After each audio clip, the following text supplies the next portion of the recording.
ఇర్మియా కాలంలో ఉన్న ప్రవక్తల దగ్గరికి మనుషులు వచ్చినప్పుడు చూడండి, ఇర్మియా గ్రంథం 8వ అధ్యాయం 11వ వచనంలో, సమాధానం లేని సమయంలో సమాధానము సమాధానము అని వారు చెప్పుచు నా ప్రజల గాయములను పై పైన మాత్రమే బాగు చేయుచున్నారు.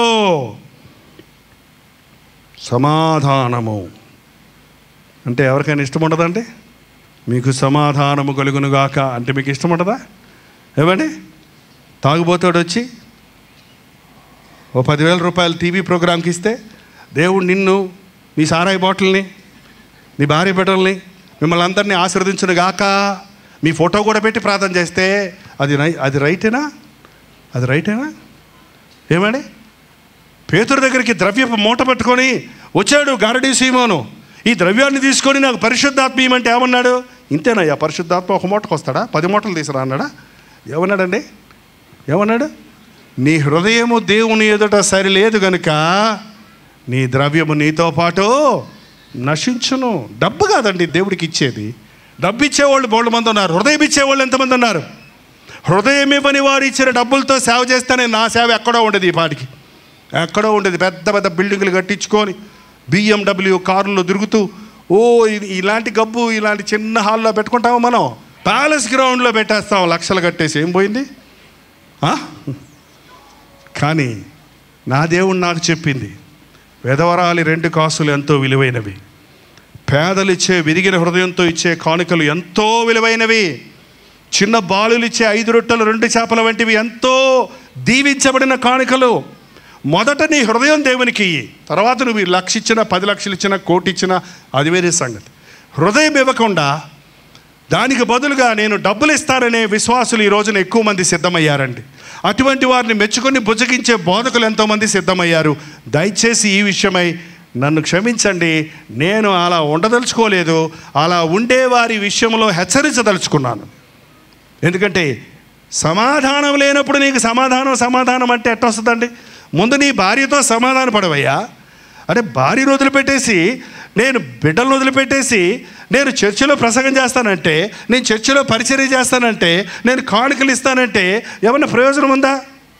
భర్తను వదిలిపెట్టేసి, భర్తను ఎదిరించేసి, భర్తను విడిచిపెట్టి వచ్చి నేను దేవుని సేవ చేస్తాననే వాళ్ళు బోళ్ళ మంది ఉన్నారు సహోదరులు. నీ భర్తకు నువ్వు లోబడకుండా నువ్వు ఆత్మలట రక్షిస్తావు. మొదట నీ బ్రతుకు సరిచేసుకోవాలి, మొదట నీ హృదయాన్ని సరిచేసుకోవాలి.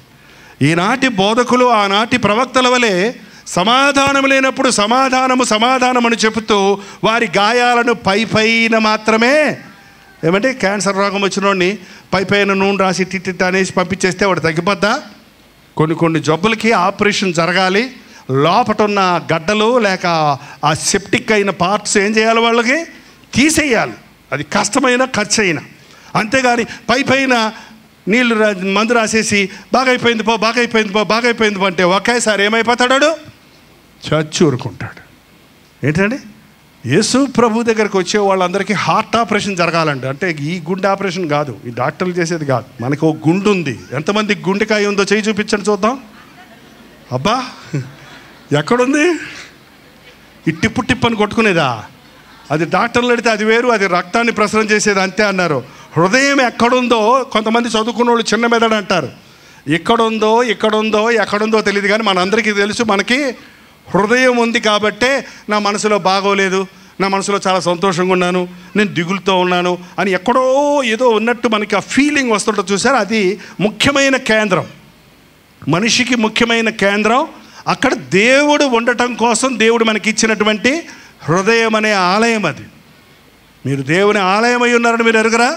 అక్కడ యేసయ్య ఉంటే ఇక జబ్బులు, రోగాలు, అప్పులు, కరువులు, కష్టాలు, శ్రమలు ఇవన్నీ కూడా మనం మూలగాల్సిన అవసరం లేదు. లోపటున్న ప్రభు వాటినన్నిటినీ చక్కచేస్తాడు.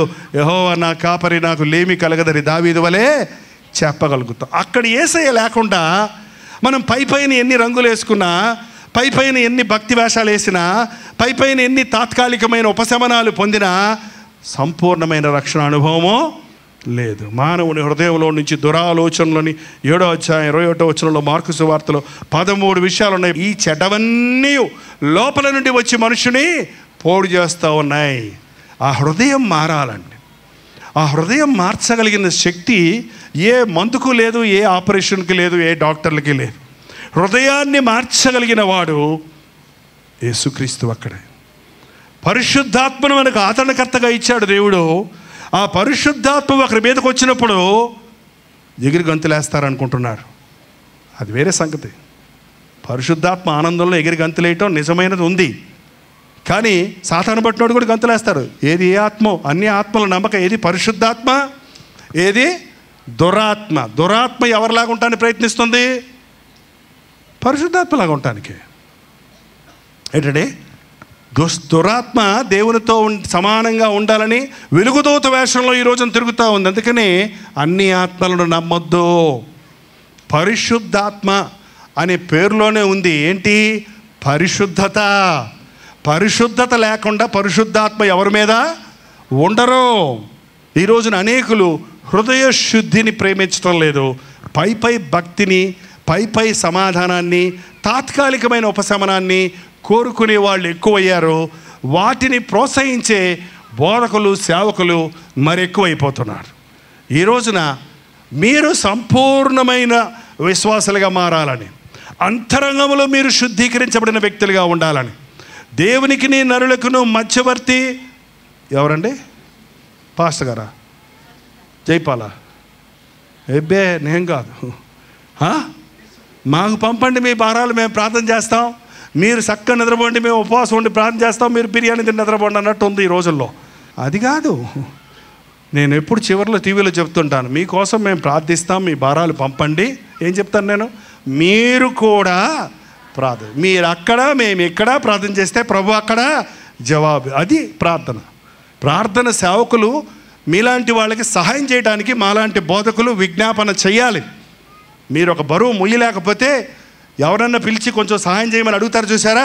అలాగ మీకు మించిన ప్రార్థన అవసరతలు, మీ సమస్యలు, కష్టాలు, బాధలు ఉన్నప్పుడు, మరి ముఖ్యంగా మీరు రక్షించబడిన వారిగా ఉన్నప్పుడు, మీకు విశ్వాసం చాలనప్పుడు మీకోసం విజ్ఞాపన చేయడానికి బోధకులు ఉన్నామే కానీ దేవునికి మీకు మధ్యగా మేము ఉన్నోళ్ళమే కాదండి. దేవునికి నరులకు మధ్యవర్తి ఒక్కడే, ఆయన క్రీస్తు యేసును నరుడు. మీరు ఎప్పుడైనా సరే, ఎక్కడైనా సరే విశ్వాసంతో యేసయ్యా నా బాధ ఇది అని ప్రార్థన చేస్తే తప్పక జవాబు వస్తుందండి. నేను చేస్తేనే కాదు, ఇంకో పాస్టర్ గారు చేస్తేనే కాదు. మీరు అడగండి, చూడండి. మీరు విశ్వాసంతో అడగండి. అవిశ్వాసంతో అడిగితే ఏమీ దొరకదంట. విశ్వాసంతో మీరు ప్రార్థన చేయొచ్చు.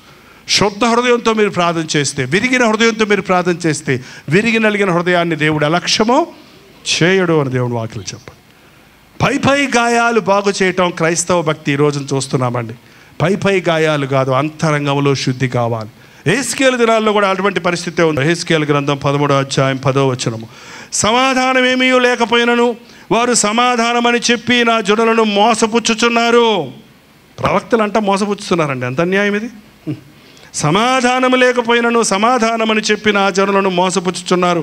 నా జనులు మట్టి గోడ కట్టగా వారు వచ్చి దాని మీద గచ్చుపూత పూయుదురు. ఏంటంటే మట్టి గోడ కట్టుకొని యాజకుల దగ్గరికి వచ్చి చెప్తే వాళ్ళు ఏం చేస్తారంట? దాని మీద గచ్చుపూత పోస్తారంట. లోపల మట్టి గోడండి, పైన గచ్చు అంటే సిమెంట్ పూత పూసామండి. ఆ ఇల్లు పునాది ఎలాగుంటుంది చెప్పండి? అయ్యా మట్టితో గోడ కట్టుకున్నామయ్యా, మీరు వచ్చి హౌస్ ఓపెనింగ్ చేయండి అంటే మా లాంటి పాస్ట్ గారులు వచ్చి సిమెంట్ పూత పూసి వెళ్ళిపోతామంట. అప్పుడు ఆ ఇల్లు ఏమవుద్ది? ఎన్ని రోజులు ఉంటుంది? తుఫాను వచ్చిందంటే, గాలి వచ్చిందంటే ఏమవుద్దండి? అదేంటి మరి ఏం ప్రయోజనం? చాలామంది ఈ రోజున పూర్తిగా ప్రభు మీద నమ్మకం ఉంచకుండా ప్రార్థన చేయమని అడిగేవాళ్ళు చాలామంది అడుగుతుంటారు. ఒక ఆయన ఓ రోజు నన్ను పొద్దున్నే 7 గంటలకు వచ్చి ప్రార్థన చేయాలంటే గృహానికి పునాది వేసుకుంటున్నాను అన్నాడు. పొద్దున్నే 7 గంటలకు రమ్మంటే పొద్దున్న 7 గంటలకు ప్రార్థనలో ఉంటానయ్యా, ఆ సమయంలో కుదరదంటే ప్లీజ్ అండి అయ్యగారు మీరు పొద్దున్న 7 గంటలకు ఖచ్చితంగా వచ్చేయండి, నేను అంత ప్రార్థన చేసి మీరు వెంటనే వెళ్ళిపోతారు కానీ అంటే ఇంకా ఆయన గోల తట్టుకోలేక నా ప్రార్థన కట్ చేసుకొని అక్కడ ఇంటి దగ్గర ప్రార్థన చేసుకొని రావడానికి పక్కనే మాకు నేనున్న ఇంటికి దగ్గరే ఉండింది అప్పుడు ఆంధ్రాలో. అక్కడికి వెళ్ళి ప్రార్థన చేద్దామని వెళ్ళి నేను 5 నిమిషాలు ముందే వెళ్ళిపోయా. 5 నిమిషాల దగ్గర 7ంటికి వెళ్ళిపోయి ఎక్కడయ్యా ప్రార్థన చేయాలి చెప్పంటే ఇక్కడేనండి, 1 నిమిషం ఉండండి, టైం ఎంత 1 నిమిషం, ఇంకొక నిమిషం ఉండండి, ఇంకో 2 నిమిషం, టైం ఎంత ఏంటయ్యా టైం అంట ప్రార్థన చేస్తారు రైట్. అది కాదండి, రావు కాలం దాటాలటండి. అంటే మంచి కాలంలో మంచి పాస్టర్ గారు గట్టి ప్రార్థన చేస్తే గట్టిగా ఉంటుందా ఇల్లు? అవా కావాలి, బోవా కావాలి. ఉంటే వెచ్చగా ఉండు, లేకపోతే చల్లగా ఉండ. అది ఇది అంటే 2 పడవల మీద కాళ్ళు వేస్తే ఏమవుతారు? నమ్మితే యేసుప్రభుని నమ్ముకోండి, లేదంటే వదిలేయండి. అంతేగాని యేసుప్రభు కావాలంట పాపము కావాలి, మన సొంత మూఢనమ్మకాలు కావాలి. కుదరదు. అలాంటి ఆశీర్వాదం నువ్వు పొందలేవు. నీకు యేసయ్య ఆశీర్వాదాలు కావాలంటే ఆయన నమ్మిన వారికి, ఆయన మీద పూర్ణముగా విశ్వాసం ఉంచిన వారిని ఆయన ఆస్తికర్తలుగా చేస్తాడు. మట్టి గోడకు గచ్చిపోత కాదు. నా మాటలు విని లోతుగా తవ్వి బండ మీద పునాది వేసిన వాడి ఇల్లు ఎలాగుంటుందంటే స్థిరంగా ఉంటుంది. నా మాటలు లెక్క చేయకుండా ఇసుక మీద పునాది వేసి కట్టుకున్నవాడు ఇల్లు, వాన వచ్చను తుఫాను వచ్చను ఆ ఇంటి పాడు గొప్పది. ఏమండి తొందరగా అయిపోయిందంట. వాడు ఇంకా పాపం పునాది వేసి కట్టుకునేవాడు పునాది దువ్వేలాగా వీడి ఇల్లే రెడీ అయిపోద్ది. 2వ అంతస్తు వేసేస్తాడు, ఎక్కిరిస్తుంటాడు. ఏంద్రా ఇంకక్కడే ఉన్నావు, నేను చూడు కట్టేశా చూడు పైకి వచ్చేసా. నువ్వేం యేసుప్రభువు నమ్ముకొని అక్కడే ఉన్నావు, నేను చూడు పైకి వచ్చేసా. పైకి ఏంటండి? తప్పుడు దావలు చేసేవాళ్ళు, వంకర దావలు వెళ్ళేవాళ్ళు, లంచాలతో కట్టేవాళ్ళు, వడ్డీ వ్యాపారాలు చేసేవాళ్ళు, మోసాలు చేసేవాళ్ళు, అబద్ధాలు చేసేవాళ్ళు ఈ లోకంలో పైకి వెళ్ళిపోతున్నట్టు ఉంటారు. మనం వేసే నమ్ముకొని ఆయన ప్రభు అంటే ఎప్పుడు ఎడతా కూర్చుంటాం. దేవుడా ఏం చేశాడు దేవుడు నీకు? పునాది వేసుకుంటున్నాను నేను.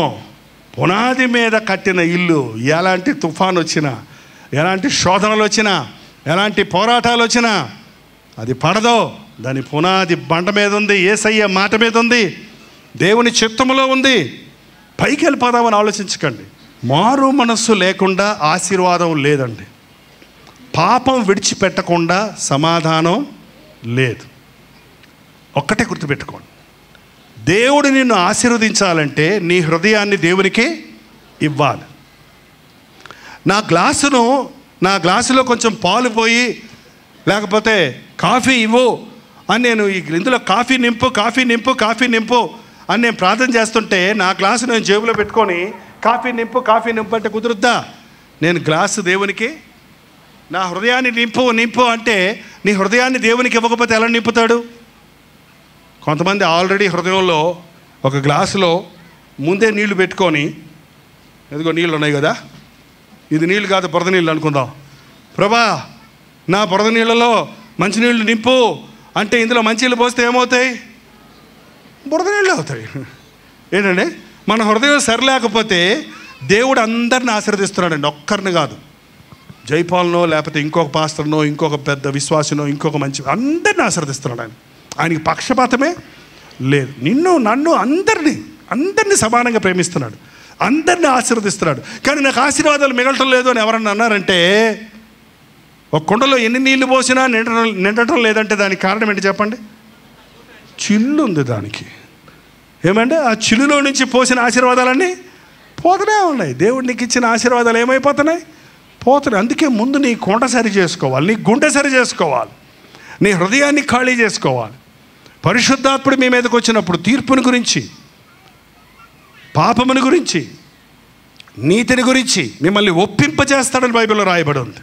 ఈ రోజున చాలామంది జీవితాల్లో యేసుప్రభుని నమ్ముకున్నాను కానీ నాకేం ప్రయోజనం, నా జీవితంలో ఇంకా ఆశీర్వాదాలు లేవేంటి, నాకు ఈ రోగాల నుంచి విడుదల లేదేంటి, నా సమస్యలు తీరటం లేదేంటి, నా జీవితంలో సమాధానం లేదేంటి అని అనేవాళ్ళు చాలామంది ఉన్నారు. దానికి కారణం యేసయ్యకు నీ హృదయాన్ని ఇవ్వకుండా, ఆయన నీ హృదయ సింహాసనం మీద అధిష్ఠునుడు అవ్వనట్లుగా నీ జీవితం యొక్క సమస్తాన్ని ఆయనకు అప్పగించుకున్న ఉండమూలానే నీ జీవితాల్లో ఆశీర్వాదం లేదు. యేసుప్రభు వచ్చి అన్నాడు, అయ్యా ఎంతమంది మీ శిష్యుల్ని చేయమన్నా వాళ్ళ చేత కాలేదు అన్నప్పుడు ప్రభు అన్నాడు, వానిని నా యొద్దకు తీసుకొని రండి. ఎక్కడ తీసుకురావాలంట? ఈరోజు నాకు ఒక సమస్య ఉందండి, అది తీరటం లేదు.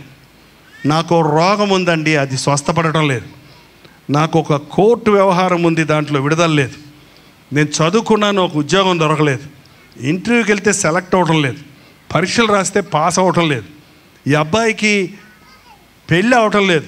గడ్డు సమస్యలుగా నీ జీవితంలో మిగిలిపోయింది. సంవత్సరాల తరబడి నెరవేరని విషయాలు ఉంటే వాటిని నువ్వు ఎవరి దగ్గరికి తీసుకెళ్ళావో, పాస్టర్ గారి దగ్గరికి తీసుకెళ్ళావేమో, వైద్యుల దగ్గరికి వెళ్ళావేమో, లాయర్ల దగ్గరికి వెళ్ళావేమో, మనుషుల దగ్గరికి వెళ్ళావేమో, నా యొద్దకు తీసురా. నా ఎదురు తీసుకురమ్మంటున్నాడు. ఈ రోజున మీరు స్పెసిఫిక్గా, ప్రత్యేకంగా ఏంటి అసలు నా జీవితంలో ఉన్న గడ్డు సమస్య? కొంతమందికి అది ఆలోచించుకుంటే కానీ తెలియదు. అన్ని సమస్యలేనండి. కొంతమంది అడిగితే ఏంటయ్యా నీ అన్ని బాధలేనండి. ఏంటయ్యా నీ చిక్కు? అన్నీ చిక్కులేనండి. ఎందుకయ్యా ఎలా ఉన్నావు? ఏం చేయమంటావు? కొంతమందికి అసలు ఒక ముఖ్యమైన సిన్ ఉంటుందండి, కారణం ఉంటుందండి.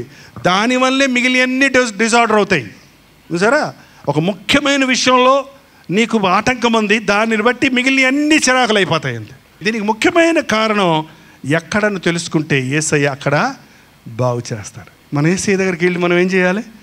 ఇక్కడ బాధ ప్రభా, నా కళ్ళు సరిలేవు నాయనా, నోరు సరిలేదు ప్రభా, నా చేతలు సరిలేవు నాయనా, నా మాటలు సరిలేవు ప్రభా, నా ప్రవర్తన సరిలేదు నాయనా అని ఏ ఏ విషయాలలో నువ్వు సరిలేవో వాటిని చెప్పుకుంటే వెంటనే నీకు విడుదల, స్వస్థత దొరకదు. అందుకని యేసయ్యకి చెప్పేటప్పుడు, దేవుని సన్నిధికి వచ్చినప్పుడు ఏం కావాలి నీకు? బైబిల్లో చూడండి, ఎన్నోసార్లు యేసు ప్రభు వచ్చినప్పుడు ఏం కావాలి అని అడుగుతున్నాడు. ఏదో ఒకటి ఇలే అంటే కాదు, నీకేం కావాలి అని అడుగుతున్నాడు. ప్రభువుకు తెలియక కాదు, తెలుసు, అన్నీ నీకే తెలుసు కదా ప్రభు అంటాం. 38 ఏళ్ళు పడుకొని ఉన్నాడు ఒక ఆయన. ఏమయ్యా స్వస్థపడ కోరుచున్నావా అంటే, ఎందుకు కోరడం? ఎందుకు స్వస్థపడడం అన్నాడా? అవును, నాకు స్వస్థత కావాలి. ఆయన పడుకున్నోని పోయి స్వస్థపడ కోరుచున్నావా అని అడగటం ఎందుకు? వాడు రోగంతో ఉన్నాడు కదా, లేపచ్చు కదా. కానీ వాడికి స్వస్థత కావాలా అని అడుగుతున్నాడు. ఈ రోజున దేవుడు మిమ్మల్ని అడుగుతున్నాడండి. నాకు తెలీదు, నాకు తెలిసింది ఒకటే, ఇక్కడ కూర్చున్న వాళ్ళు ఎవరికి ఏ కొరత లేదు, ఏ బాధ లేదు, ఏ అవసరత లేదు అన్నవారు ఇక్కడ లేరు. వాళ్ళు ఇక్కడికి రారు. బాగా ఆరోగ్యం ఉండి అన్నీ బాగుంటే దేవుడు గుర్తొస్తాడా మనుషుడికి? గుర్తు రావట్లేదు. బాధలు వచ్చినప్పుడే మనం దేవుని దగ్గరికి వస్తున్నాం. దేవుని దగ్గరికి వచ్చినప్పుడు మనం ఒట్టిన వెళ్ళిపోకూడదు, మన బాధలు తీర్చుకొని వెళ్ళాలి. బైబిల్లో చూడండి, యేసయ్య దగ్గరికి వచ్చిన వాళ్ళని ఎవరిని కూడా ఒట్టి చేతులతో ఆయన పంపించలేదు. బాల్యము నుండే ఈ స్థితిలో ఉన్నాడు. అంటే ప్రభు అన్నాడు, 23వ వచనమండి, అందుకు యేసు నమ్ముట నీ వలనైతే నమ్మువానికి సమస్తము సాధ్యము. ఈ మాట మనసును పెట్టండి. మీకు ఏదైనా విడుదల దొరికిందంటే, స్వస్థత కలిగిందంటే, సమాధానం దొరికిందంటే, మీరు అభివృద్ధిలోనికి వచ్చారంటే అది మీ యొక్క విశ్వాసమును బట్టే. విశ్వసించినప్పుడే దేవుని అద్భుతాలు చూస్తారు. నమ్ముట నీ వలనైతే నమ్మువారికి సమస్తము జరుగును. ఒకవేళ నాకు ఇది జరగలేదు అని మీరు అంటున్నారంటే మీరు పూర్తిగా దేవునిని నమ్మలేదని అర్థం, కానీ యేసయ్య ఇవ్వలేదని అర్థం. ఆయన నమ్మదగిన వాడు, మాట తప్పని వాడు. మనం అబద్ధికులమే, మనం మాట తప్పవారిమే, కానీ దేవుడు మాటిచ్చి నెరవేర్చేవాడు. ఒక్కొక్కసారి మనం నమ్మాలన్నా కూడా మనకు విశ్వాసం ఉండదండి. కొంతమంది కోసం నేను ప్రార్థన చేస్తున్నప్పుడు వాళ్ళ యొక్క బాధలు విని, వాళ్ళ యొక్క వ్యాధిని విని, ప్రభా ఈ వ్యక్తిని బ్రతికించు అంటున్నప్పుడు నేను బుద్ధి లేకుండా ప్రార్థన చేస్తాను, ఎట్ట బతుకుతాడు, లోపల అంతా పాడైపోయిందంట, డాక్టర్లు వదిలేశారు, తీసుకెళ్ళమన్నారు కదా, నేను ఏంటి ఎట్ట ప్రార్థన చేస్తున్నాను, మళ్ళీ చచ్చిపోతే నన్ను తిడతారు కదా అందరు కూడా, నువ్వు ఏం చేసావు, ప్రార్థన చేసావు, ఏమైంది అంటారు కదా అన్న మనసులో నేను అనుకుంటా ఉంటే దేవుని ఆత్మ అంటుంటాడు, నువ్వు చెయ్యి, నేను చేయమన్నా చెయ్యి. అలా చేసినప్పుడు అద్భుతంగా దేవుని కార్యాలు చూసామండి. ఎందుకంటే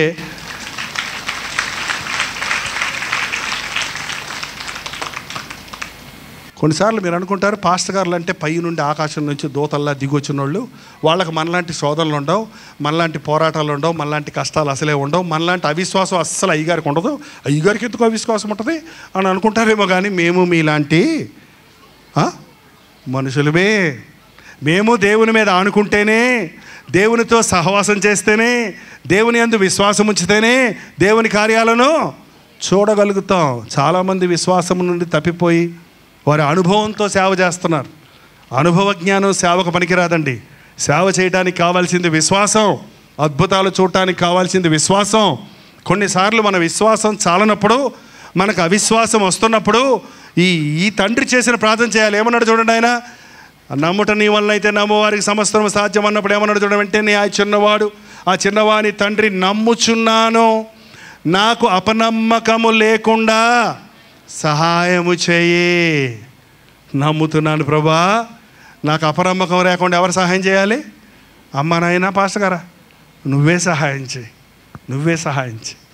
నాకు నమ్ముచున్నాను ప్రభా, నాకు అపనమ్మకం రాకుండా సహాయం ఇచ్చి. అప్పుడు ప్రభు చెప్పాడు, 25వ వచనం. జనులు గుంపు కూడి తన యొద్దకు పరిగెత్తుకుని వచ్చుట చూచి, యేసు చూచి, గుంపులు గుంపులు గుంపులు జనులు వచ్చేస్తున్నారు చూసి, ఇంకా అందరు రాని, అందరు వచ్చాక చేస్తాను అద్భుతం, అందరు వచ్చాక చేస్తాను, కెమెరాలు రెడీ చేయండి, కెమెరాలు రెడీ చేయి, అన్ని పెట్టుకో అని ఈ రోజుల్లో మనం అనుకుంటున్నామండి. ఆయన అతన్ని చూసి కనికరపడి, అయ్యో ఈ యవనస్తుడు ఇలా బాధపడుతున్నాడే, ఈ యవనస్తుడు ఇలా గిచ్చుకుంటున్నాడే, ఇలా కొట్టుకుంటున్నాడే, ఈ తండ్రి ఇలా ఏడుస్తున్నాడే, ఈ తండ్రి కొరకు ఈ కుమారుడు కొరకునే స్వస్థత చేయాలి, అంతే. నా గొప్పతనం చూపించుకోవడానికి కాదు. చూసారా, ప్రేమ కలిగిన ప్రభువు గుంపులు రాకముందే ఏం చేశాడో చూడండి. యేసు జనసమూహములు గుంపి కూడి తన యొద్దకు పరిగెత్తుకొని వచ్చుట యేసు చూచి, మోగవైన చెవిటి దెయ్యమా, వానిని వదిలిపొమ్ము, ఇక వానిలో ప్రవేశింపవద్దని నీకు ఆజ్ఞాపించుచున్నానని చెప్పి ఆ అపవిత్రాత్మను గద్దించెను. మోగవైన చెవిటి దెయ్యమా, వీనిని వదిలిపొమ్ము, వదిలిపెట్టావు, మళ్ళీ రేపు రాకు, మరల ఎన్నడూ వీనిలో ప్రవేశించకు. అది చాలా ప్రాముఖ్యమైనది. ఈ రోజుల్లో బోధకులు చేసే ప్రార్థనలకి, ఆ రోజున యేసయ్య చేసిన ప్రార్థనకి తేడా ఏంటంటే, మరల రావద్దు, మరల స్వస్థత పొందొద్దు, మరల అనారోగ్యం పాలవద్దు, మరల నీ కోసం ప్రార్థన చేయాల్సిన అవసరం ఇక రానివద్దు. ఒక్కసారి యేసు ప్రభువు నన్ను మార్చాడు అని చెబితే మరొకసారి నీవు పాపము జోలికిక పోవు. మారు మనస్సు పొందినవాడు పాపము చేయడు. దేవుని బీజముతో పుట్టినవాడు పాపమిక చేయడు. పొరపాటున పాపంలో పడతారండి, విశ్వాసులు కూడా పాపంలో పడతారు, కానీ పాపము ఇష్టపూర్తిగా చేయరు. నేను ఎప్పుడు చెప్తుంటాను, పంది పిల్లని తీసుకెళ్ళి మన కార్పొరేషన్ వాటర్ గబ్బు ఉంటుంది చూడండి, నీళ్ళు పోతుంటాయి, అందులో పడేసామనుకోండి, ఏమంటుంది? థ్యాంక్ యూ బ్రదర్ అంటుంది నోరు ఉంటే. గుర్రు గుర్రు గుర్రు గుర్రు అందులో మూతి పెట్టి తీసుకుంటా కూర్చుంటుంది కదండి. అదే నువ్వు గొర్రె పిల్లని తీసుకెళ్ళి వేసావు అనుకో, ఏమంటుంది?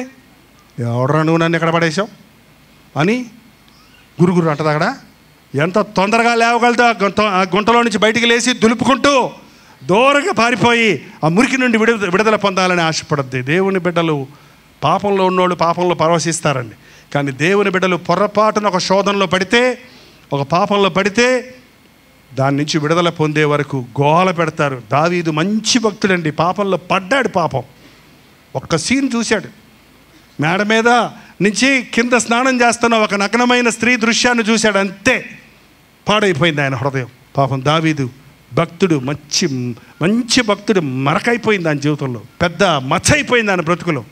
తర్వాత పడ్డాను కదా అని ఊరుకోలా.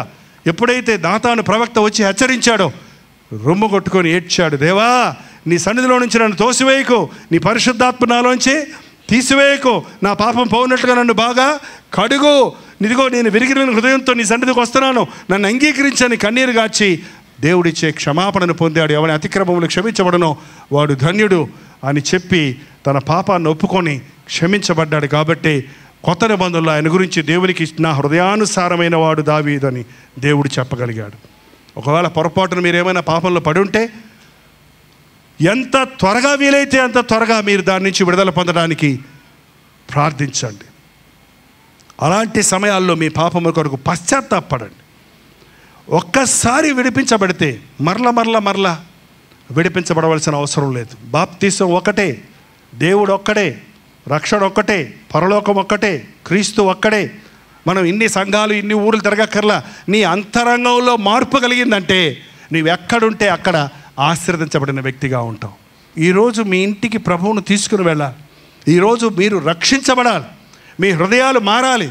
ఈరోజు దేవునితో చేసిన తీర్మానం సంపూర్ణమైనదిగా ఉండాలి. దేవుడు అంటున్నాడు, ఈరోజు నేను నిన్ను విడిపిస్తాను, నీకిచ్చిన ఈ విడుదల అది శాశ్వతమైనదిగా ఉంటుంది. ఆయన స్వస్థపరిస్తే అది ఎన్నటెన్నటికీ స్వస్థత, ఆయన విడిపిస్తే అది ఎన్నటెన్నటికీ విడుదల, ఆయన ఆశీర్వదిస్తే అది ఎన్నటెన్నటికీ పిల్ల పిల్ల పిల్ల పిల్ల పిల్ల తలారవాలి కదా ఆశీర్వాదం. అబ్రహాము నేను ఆశీర్వదిస్తాడన్న దేవుడు చెదిరిపోయి పుట్టకొకడు చెట్టుకొకడైన ఇశ్రాయేలు జనాంగాన్ని ఇంకా ఆయన ఏం చేశాడంటే సమకూర్చి ఆశీర్వదించాడు. ఇవాళ ఇశ్రాయేలు జనాంగం చిన్నదే, కానీ ప్రపంచ పెద్ద దేశాలన్నీ దానికి, ఆ దేశానికి భయపడుతున్నాయి. కారణం అక్కడ దేవుని ఆశీర్వాదము ఉంది. దేవుడు నిన్ను ఆశీర్వదించాలని ఆశిస్తూ ఉన్నాడు. శాపం ఉన్న చోట ఆశీర్వాదానికి చోటు లేదు, పాపం ఉన్న చోట ఆశీర్వాదం నిలబడదు. మన పాపాలు మనం ఒప్పుకుంటే, మన హృదయాన్ని దేవుని సన్నిధిలో చెప్పుకుంటే, మనల్ని విడిపించే దేవుడు పరిపూర్ణమైన విడుదలలోనికి మనల్ని నడిపిస్తాడు. దయచేసి అందరూ లేచరబడండి. ప్రార్థన సమయంలో చాలా ప్రాముఖ్యమైంది. పరిశుద్ధాత్ముడు ఒక గొప్ప కార్యాన్ని చేయబోతున్నాడు.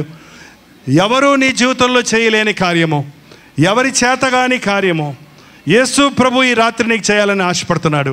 ఇంతకుముందు ఎంతమంది మనుషులను ఆశ్రయించావు, వైద్యులను ఆశ్రయించావు, పెద్దలను ఆశ్రయించావు, పాస్టర్లను ఆశ్రయించావు, కానీ నీకు దొరకనటువంటి ఆశీర్వాదం ఈ రోజున దేవుడు నేరుగా నీకు ఇవ్వాలని ఆశపడుతున్నాడు. అద్భుతాలు జరిగించే దేవుడని, మనుషుల హృదయాలను మార్చే దేవుడని, పరిస్థితులను మార్చే దేవుడని, శరీరంలోని ప్రతి అవయవాన్ని ముట్టి స్వస్థపరచగలిగిన వాడని విశ్వసిద్దాం. నీకు మేలు కలగకపోవడానికి మీ పాపములే కారణం అన్నట్టు. ఒకవేళ నీ హృదయంలో ఏదైనా పాపం ఉందేమో, ఏదైనా గర్వం ఉందేమో, అసూయ ఉందేమో, అతిశయం ఉందేమో, దొంగ బుద్ధి ఉందేమో, మోసం ఉందేమో, అన్యాయం చేసేవేమో, నీ హృదయాన్ని దేవుని సందులో పరిస్తే, మన పాపములను మనం ఒప్పుకొని ఎడల ఆయన నమ్మదగిన వాడు, నీతిమంతుడు కనుక మన సకల దుర్నీతి నుండి మనల్ని ఆయన శుద్ధులుగా చేయనని దేవుని వాక్యం హెచ్చరిస్తూ ఉంది. పరిశుద్ధుడా, ప్రేమగల తండ్రి, ఈ సాయంకాలం ఒక్కసారి మమ్మల్ని చూడు నాయన. నా యేసయ్యా, నా హృదయంలోనికి రా. నా జీవితంలో ఉన్న ఈ సమస్యల నుంచి నాకు విడుదల దయచేయమని చేతులెత్తి ప్రార్థనలో ఏకీభవిస్తున్న ప్రతి ఒక్కరిని దర్శించము నాయన. ఏ బాధలతో, ఏ సమస్యలతో, ఏ అవసరతలతో నీ బిడ్డలు ఈ స్థలానికి వచ్చి ఉన్నారో నీవు బాగా ఎరిగిన దేవుడవు. నిన్ను స్వస్థపరిచే యెహోవాను నేనే అని చెప్పిన దేవా, ఈ రాత్రి ఇక్కడున్న ప్రతి వ్యాధిగ్రస్తుడిని నజరేయుడైన యేసుక్రీస్తు నామములో స్వస్థపరచుచున్నాము తండ్రి. అది క్యాన్సర్ అయినా, అది ఎయిడ్స్ అయినా, అది లివర్ ప్రాబ్లం అయినా, అది థైరాయిడ్, అది షుగర్, బీపీల వంటి బలహీనత అయినా, మమ్మల్ని స్వస్థపరచగలిగిన దేవుడుగా నీవు ఉన్నావని నమ్ముచున్నాము నాయన. నాకు ఉద్యోగం దొరకలేదే, నా కుటుంబాన్ని పోషించుకోలేకపోతున్నానని దిగులు చెందుతున్న వారి జీవితంలో ఉన్న శాపాన్ని నజరేయుడైన యేసుక్రీస్తు నామములో కొట్టివేయుచున్నాము తండ్రి. ఇది మొదలుకొని నేను మిమ్మల్ని ఆశీర్వదించదను అన్న వాగ్దానంతో ఇక్కడి నుంచి వెళ్ళడానికి సహాయం చేయము.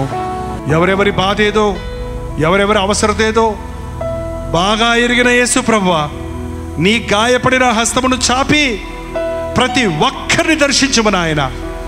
ఒకసారి రక్షించబడ్డ మేము పడి లేచేవారిగా కాక, మరల పడిపోయేవారిగా కాక, ప్రభు కొరకు ముందుకు సాగడానికి సహాయం చేయము.